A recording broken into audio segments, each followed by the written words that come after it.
top of descent, take how much altitude you have to lose. So I'm assuming you're descending from 4,500 down to traffic pattern altitude at Chico, which I believe is around 1,000. Maybe it's 1,100, so we'll say that. So we're at 4,500 feet.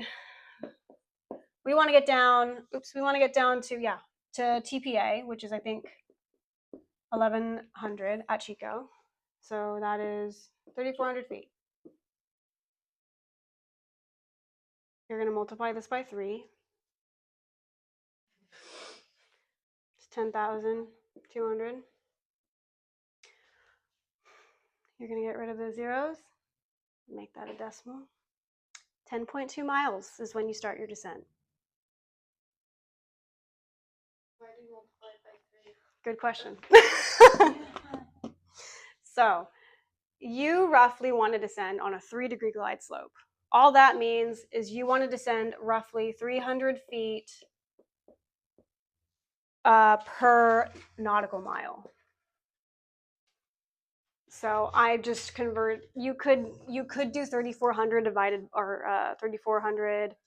by. Oops, what am I doing? Divided by 300, and I got 11. So you could do it one or the other. I find multiplying easier in my head, so I just switched it to multiply it by 3, 10.2, or you could divide it by 300 to get 300 feet per nautical mile. It's just a comfortable descent, right? This is based off of a 3-degree glide path. So what I'm saying, so you're doing 300 feet per nautical mile. How to find feet per minute is you're going to take whatever your current ground speed is. Let's say in the 172, it's usually like 90 knots. Let's say 90 knots ground speed. Here's another fun one. You are going to divide this in half, get 45 out of 0.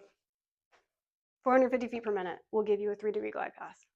So if I descend in a 172 at 90 knots, 450 feet per minute, it'll take me roughly 10 to 11 nautical miles to descend 3,400 feet.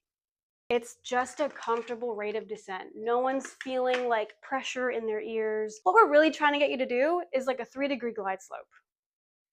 And the slower you go ground speed wise, the less rate per minute you need to descend at. So like, that's why when students get really close to the airport and they still have altitude to lose, I'm like, hey, slow down.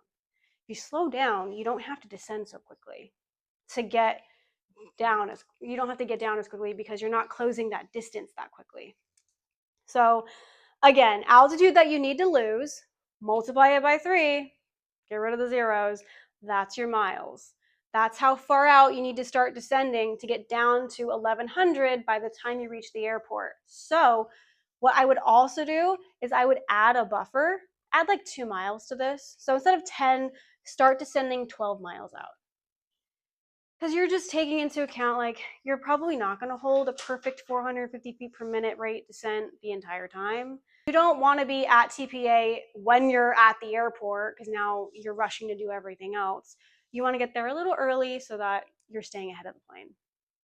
So 3-degree glide slope is just a 300 feet per nautical mile. Every nautical mile I'm traveling, I will descend at least 300 feet. How to get that is you take your ground speed, divide it by 2, add a 0. That's your feet per minute on the VSI that you're aiming for. Faster you go, faster, the bigger this number is going to be.